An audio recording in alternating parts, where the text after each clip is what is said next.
El youtuber estadounidense Weston Champlin decidió comprarse uno de los autos musculosos más potentes de Estados Unidos, un Ford Mustang GT Premium del 2017, perteneciente a la sexta generación. El coche había sufrido un fuerte accidente en la parte delantera y vamos a acompañarlo en los desafíos que enfrentará durante esta loca aventura de reparación. Pero antes de empezar, no te olvides de suscribirte a nuestro canal. ¡Vamos allá, americanos! La historia del Ford Mustang es enorme desde sus inicios. En realidad, la sexta generación, que es la que tenemos ahora, se fabricó desde 2015 hasta 2023 y se destacó por su suspensión trasera independiente, lo que garantiza una estabilidad y un rendimiento mucho mejores. Lo más destacable del coche que va a reparar, sin duda, es su motor. Este modelo monta un V8 de 5.0 litros, 5000 cc, generando 435 caballos de fuerza y 542 Nm de par motor. La mayoría de los accidentes que ocurren con este coche suelen deberse a la pérdida de control, ya que conducir un Mustang es totalmente diferente a cualquier otro deportivo. Cualquier movimiento brusco puede hacerte perder el control con facilidad. El golpe afectó principalmente el lado delantero izquierdo, incluyendo el capó, el guardabarros, el parachoques y varias piezas de la suspensión delantera, así que decidió subir el coche a una grúa y llevarlo al estado de Kansas para evaluar todos los daños y empezar el proceso de reparación.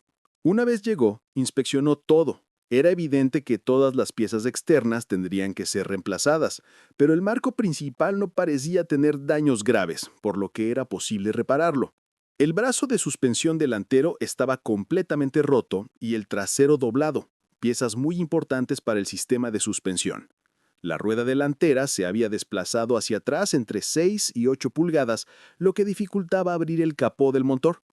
Notó también la presencia de un Colder Intake de la marca Roush, así que usó una herramienta especial para abrir el capó. El estado del motor parecía bueno, sin señales de daño. Sin embargo, el soporte del radiador estaba doblado hacia atrás y el radiador mismo estaba dañado y sin líquido refrigerante. Finalmente, confirmó que el chasis principal no estaba significativamente deformado. Y eso significa que no será necesario sacar el motor para reparar el chasis. El condensador del aire también necesitaba ser reemplazado, y el faro tenía las bases rotas y no estaba bien sujeto. Uno nuevo costaba entre $700 y $800. El guardabarros del lado derecho estaba en excelente estado. Solo tenía un descascarillado de pintura causado por el capó, algo menor que se arreglará al final. El resto del coche estaba completamente intacto, sin daños más allá de los que se veían en la parte delantera. Los faros traseros tenían cubiertas negras, y el coche contaba con un sistema de escape Catback de la marca Corsa Performance, valorado en unos $1,600. Intentó abrir la puerta del conductor, pero no pudo porque el guardabarros delantero estaba presionando contra ella, además de que el coche estaba muy bajo sobre la grúa. Así que abrió la puerta del acompañante para revisar el interior. La batería seguía conectada, lo que indicaba que el accidente no había sido tan grave como para que los sistemas de emergencia la desconectaran, aunque todas las bolsas de aire se habían desplegado, las del techo, los asientos, el volante y la zona de las rodillas, por lo que tendría que reemplazarlas todas. Intentó encender el coche por primera vez. Las luces se encendieron, pero la batería no tenía suficiente energía para arrancar el motor. Estaba prácticamente muerta. Encontró además un informe del accidente, donde se mencionaban pequeños rasguños en la pintura que podrían repararse con la técnica PDR, sin necesidad de repintar. Descubrió que el anterior propietario había tenido el coche solo 5 o 6 días antes del accidente, literalmente sin tiempo para disfrutarlo. Aún no sabía si Ford cubriría la reparación bajo garantía. Conectó un cargador de batería, con la esperanza de arrancarlo, y logró hacerlo. El sonido del motor V8 con el sistema de escape modificado era impresionante. A nivel preliminar, no se escuchaban ruidos extraños en el motor, lo cual era una señal prometedora de que el motor estaba en buen estado y no había sido afectado por el impacto. Por supuesto, el coche no podía moverse ni un centímetro ya que la rueda delantera no giraba en absoluto. El problema no estaba en la rueda, sino en que los brazos de control delantero y trasero estaban completamente destruidos. Usó un gato hidráulico para levantar la parte delantera del coche y finalmente consiguió abrir la puerta del conductor. Luego abrió el maletero para ver si tenía una rueda de repuesto o algo similar, pero no encontró nada. Tomó la llave de las tuercas de las ruedas y empezó a aflojarlas. Algunas salieron con facilidad, pero otras necesitaban un martillo para poder sacarlas de su sitio. Después de retirar la rueda, notó que el eje de rotación se había alargado debido a la fuerza del impacto y el brazo de control trasero también estaba doblado. Lo desmontó por completo y lo sacó fuera. Luego quitó el guardabarros, detrás del cual había golpes visibles en la carrocería. Entró en el taller y lo vació para hacer espacio para el coche. Trajo los nuevos brazos de control que iba a instalar y los montó en su lugar. Aún así, necesitaba reemplazar el eje de rotación, ya que la rueda y el sistema de frenos están conectados a ese eje, y es lo que permite que la rueda gire correctamente. Esa es la razón por la que el Mustang no traía rueda de repuesto. Entonces, trajo una rueda de un viejo Ford Crown Victoria que tenía guardada, pero era demasiado grande y no cabía. Regresó y consiguió una rueda de una Ford F-150, una rueda todoterreno, que encajó, pero no podía moverse ya que rozaba contra el guardabarros. Así que la quitó de nuevo para buscar otra. Finalmente, encontró una rueda adecuada entre sus repuestos y la instaló con éxito. La rueda delantera no estaba perfectamente alineada, lo cual era algo normal dadas las circunstancias. Lo único que necesitaba era bajar el coche de la grúa, y eso fue lo que hizo. Sin embargo, el coche se atascó en una pieza metálica al final de la rampa, así que usó una carretilla elevadora, montacargas, para levantar la parte trasera de la grúa y colocó una pieza de madera debajo de la rampa para darle soporte. Finalmente consiguió bajarlo completamente. Después comenzó a desmontar el parachoques delantero que tenía varias piezas rotas para examinar los daños internos. Retiró los soportes del radiador y del condensador del aire acondicionado, que también estaban dañados. Luego sacó el radiador y aunque estaba torcido y fuera de posición, Weston aún tenía la esperanza de que pudiera enderezarse y reutilizarse. Descubrió otro problema en el enfriador de aceite de la transmisión, ya que tenía una pequeña pieza rota. Y fue a partir de ahí cuando las complicaciones comenzaron a volverse más serias. Notó que la polea del motor chocaba contra la estructura del coche, justo en la zona de montaje de la barra estabilizadora, lo que indicaba que el motor se había desplazado de su posición por la fuerza del impacto durante el accidente. Entonces hizo una lista completa de todas las piezas que tendría que comprar para devolver el coche a su estado original.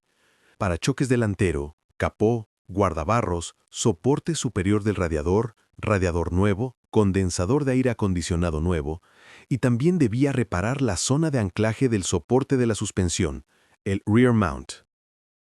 Por supuesto, también planeaba reemplazar todas las bolsas de aire desplegadas, instalar nuevos anclajes y faros nuevos. Bajó debajo del coche para inspeccionar qué más estaba roto. Sospechaba que el subchasis metálico que sostiene el motor y la transmisión podía estar dañado, pero descubrió que el problema estaba en la base del motor del lado del conductor, que estaba partida en dos. Cambiar esa base era mucho más sencillo que reemplazar todo el subchasis. Weston y su equipo viajaron a la ciudad de Dallas, Texas, para comprar otro Mustang rojo que también tenía daños en la parte delantera, en el chasis, las ruedas y el sistema de suspensión. El propósito de este segundo coche era usarlo como donante de piezas. Tomarían los componentes útiles de este y los instalarían en su Mustang GT para continuar con la restauración. El plan con el coche dañado era primero reparar el chasis y luego trasplantar todas las piezas delanteras en buen estado del Mustang donante para dejarlo como nuevo.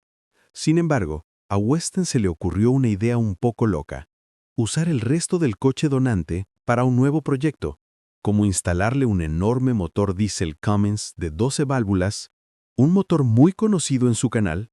Empezó a tomar medidas y compararlas con las del compartimento del motor original para ver si el plan era viable, pero las dimensiones demostraron que era totalmente imposible realizar una conversión así que empezó a pensar en una idea alternativa para su próximo proyecto.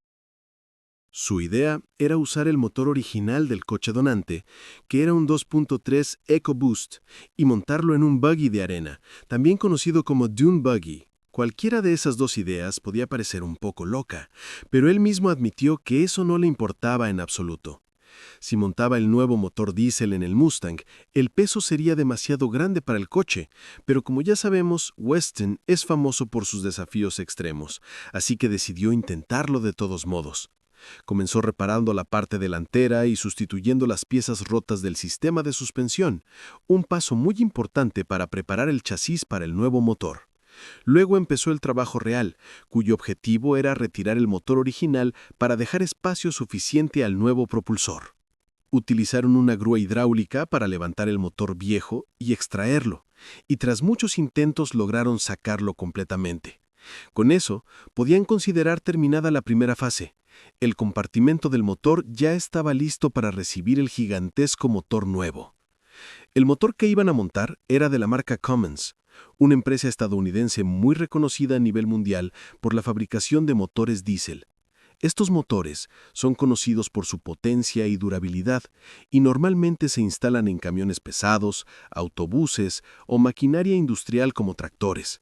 Pero Weston creía que era posible adaptarlo a un Mustang sin problema. El motor pesaba más de 580 kilos, así que retiraron el sistema de escape, los limpiaparabrisas delanteros y modificaron parte del chasis para hacerle espacio. Después trajeron el motor junto con la transmisión y tras varios intentos consiguieron montarlo correctamente. Sorprendentemente, el cárter de aceite y la caja de cambios se encajaron bien sin grandes complicaciones. Sin embargo, las bases originales del motor del Mustang eran incapaces de soportar el peso del nuevo propulsor, así que Weston decidió fabricar sus propios soportes a medida, tanto para el motor como para la caja de cambios, asegurándose de que todo quedara fijo y estable. Luego, abrieron una gran caja que había llegado de una empresa llamada Power Driven Diesel. Dentro había piezas de repuesto valoradas en unos $100,000 para este proyecto, incluyendo una nueva caja de cambios, aceites especiales, inyectores, muelles de suspensión y otras piezas esenciales para completar la instalación del motor diésel en el Mustang.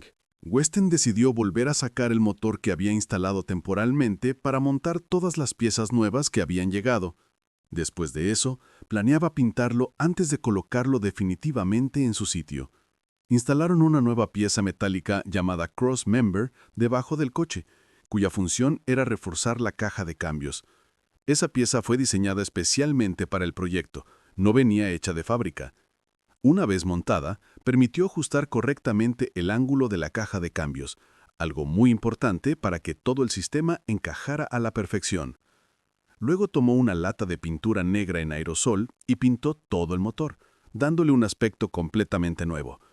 La caja de cambios era muy resistente, diseñada para soportar la enorme potencia del motor diésel, y también fabricaron soportes personalizados para el motor, con partes de goma que ayudan a absorber las vibraciones generadas por tanta fuerza. Una vez listo todo, bajaron el motor al chasis usando el gato elevador y comenzaron a conectar las líneas de combustible y el sistema de escape. Solo faltaba probarlo. Cuando lo arrancaron, el sonido era brutal. Y, como es típico de los motores diésel, el humo era abundante. Literalmente, el taller entero se llenó de humo. Era evidente que el proyecto no iba a ser sencillo, ya que todavía quedaban muchas modificaciones y ajustes por hacer. El primer problema serio fue el eje de transmisión, drive shaft.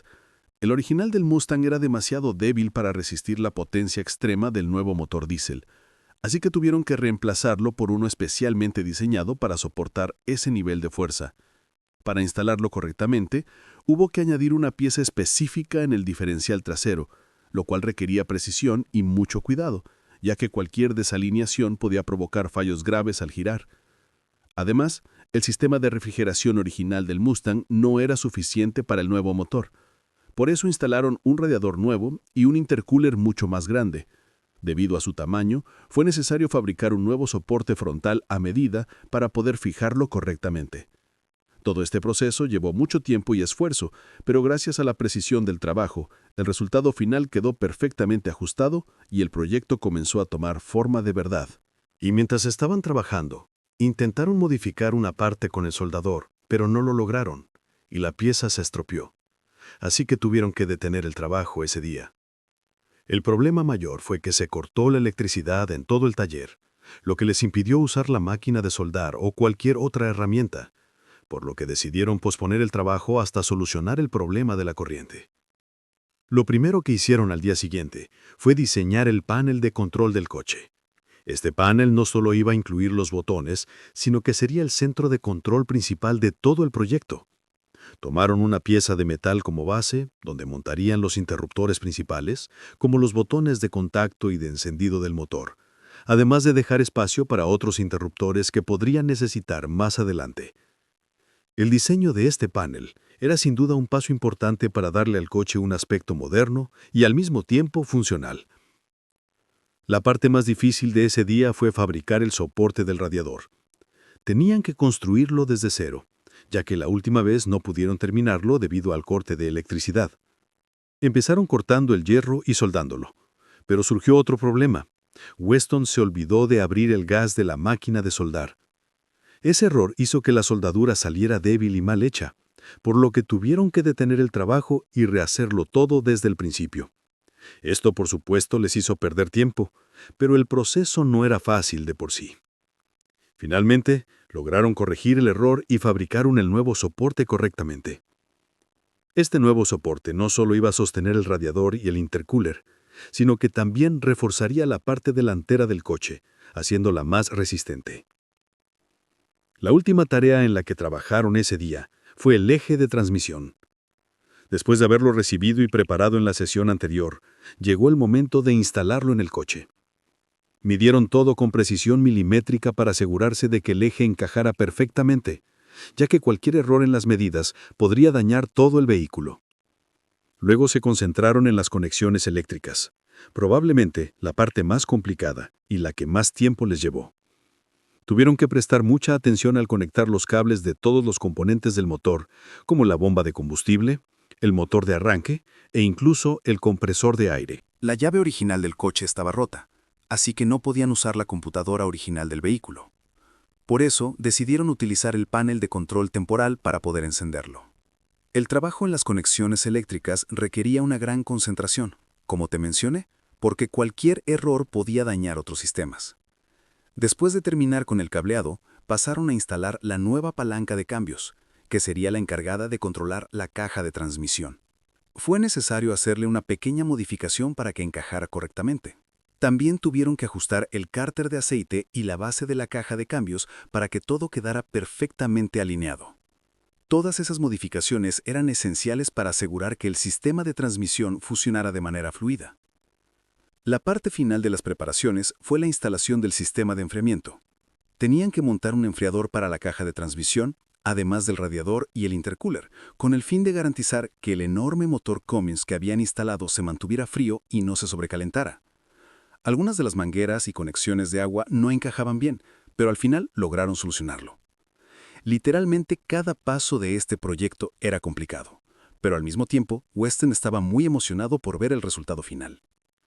Luego, añadió el aceite al motor y lo encendió. Finalmente arrancó de manera normal. Probó mover el coche y se desplazó con suavidad. El siguiente paso fue instalar el pedal del acelerador. El Mustang original tenía un pedal electrónico, que funciona de manera sencilla. Cuando lo presionas, un sensor detecta la fuerza de presión y envía una señal a la computadora, la cual la interpreta y ordena la apertura de la mariposa de admisión en cierta medida. Lo que Weston hizo fue retirar por completo ese pedal electrónico y reemplazarlo por uno mecánico, que es un sistema más simple. En este tipo de pedal, al presionarlo, se mueve un cable metálico conectado directamente a la mariposa. Cuanto más se pisa, más se abre la válvula, permitiendo que el motor reciba más aire y combustible. Consiguió este pedal mecánico de un camión Dodge y comenzó a modificarlo para poder instalarlo en el Mustang. Finalmente terminó de instalar el pedal y efectivamente logró montarlo sin ningún problema. Era un paso necesario, ya que este tipo de motor requiere un pedal mecánico para funcionar correctamente. Encendió el coche y llegó el momento de la prueba real. Después de la primera vuelta, descubrió una gran fuga proveniente del motor.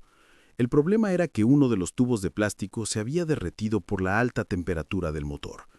Era una manguera de PVC común que no estaba diseñada para soportar ese nivel de calor. El líquido que salía de esa manguera en realidad era vapor de aceite y gases procedentes del motor, Al salir y entrar en contacto con el aire más frío, se condensaba y se convertía en ese líquido. A pesar de este inconveniente, Weston estaba muy satisfecho con el rendimiento general del coche. La suspensión neumática soportaba perfectamente el peso del motor, la dirección asistida eléctrica funcionaba de manera impecable y los frenos respondían muy bien. El problema de la manguera tenía una solución sencilla y por suerte ocurrió cerca del taller, así que pudo regresar rápidamente para resolverlo. Quitaron la manguera derretida y la reemplazaron por otra del mismo tipo, pero esta vez la soldaron mejor para que resistiera mejor el calor. Luego, realizaron una prueba para asegurarse de que no hubiera fugas, algo esencial para evitar que el mismo fallo se repitiera. Después de eso, viajaron a la ciudad de Wichita para comprar neumáticos y llantas nuevas, ya que las anteriores estaban en muy mal estado y no servían para nada. Una vez instaladas, el coche tenía un aspecto mucho mejor. Weston salió a probarlo de nuevo, pero esta vez en carretera. El motor soltaba bastante humo, lo cual era totalmente normal para un diésel de ese tipo, y por supuesto el ruido era altísimo. Cualquier motor diésel, especialmente uno como este, produce mucho escape y un sonido fuerte. Lo que no era nada común era ver un motor así montado en un Ford Mustang, una idea realmente loca, algo que nadie había intentado antes. Sin embargo, apareció otra pequeña fuga. Un poco de aceite salía de uno de los inyectores de diésel. Por suerte era un problema menor que se solucionó simplemente apretando un poco más el inyector y todo volvió a funcionar perfectamente. Todos los problemas que aparecieron eran bastante simples, nada grave, lo que significaba que el coche ya estaba listo para salir a la carretera con normalidad. Incluso si surgía algún fallo menor más adelante, no sería nada serio. Weston regresó al taller para solucionar definitivamente la fuga del inyector. Lo apretaron bien y el problema, en principio, quedó resuelto. Salió con el coche para lavarlo, pero al regresar notó que el mismo inyector volvía a tener una pequeña fuga. Volvió rápidamente al taller para buscar una solución definitiva. Se le notaba un poco frustrado, algo totalmente comprensible, ya que se trataba de un proyecto enorme, y ese tipo de trabajos suelen traer consigo muchos desafíos que requieren esfuerzo y paciencia. Cambiaron una pequeña pieza de cobre dentro del inyector, sospechando que ese era el verdadero origen del problema. Después de sustituirla, probó de nuevo el coche. Quería conducirlo una distancia más larga, unos 20 kilómetros, para asegurarse de que no hubiera más fugas ni fallos ocultos. Hasta ese momento, el coche se comportaba perfectamente. La dirección era estable y no había desviaciones, lo que confirmaba que todo el trabajo de alineación y montaje del motor estaba bien hecho. Incluso realizó un burnout para comprobar la potencia del motor, que era simplemente impresionante. Luego comenzó una nueva fase del proyecto: renovar el aspecto frontal del coche. Abría una caja que contenía piezas nuevas inspiradas en el GT500. Sacó el parachoques delantero y probó colocarlo, aunque no fue fácil y requería tiempo, ya que obviamente no era el original del coche. Aún así, Weston estaba emocionado por ver el resultado final, sobre todo porque el enorme radiador quedaría visible detrás del nuevo parachoques. Su plan era transformar completamente el frontal del coche para que pareciera un GT500, logrando un aspecto mucho más agresivo y atractivo que el modelo de serie. También instaló un nuevo conjunto de indicadores, no solo por estática, sino para monitorear el rendimiento del motor, presión de aceite, temperatura y flujo de aire. En un coche de este tipo, esos instrumentos son esenciales. Pensó en reemplazar la barra de soporte del radiador por una original de Ford, más ligera y mejor diseñada, que además encajaba perfectamente con el parachoques del GT500. Abrió otras cajas que contenían el resto de las piezas. Montó el guardabarros delantero derecho, luego el izquierdo, y después los faros, asegurándose de que funcionaran correctamente. Finalmente, instaló el parachoques delantero. Todas las piezas encajaron de forma precisa y sólida, sin mayores complicaciones, tal como había previsto. Con el tiempo, el proyecto dejó de ser simplemente un trabajo de taller. Weston quería que el coche estuviera listo para competir en el evento Race Week. Ese fue el final del video de hoy. ¡Hasta la próxima!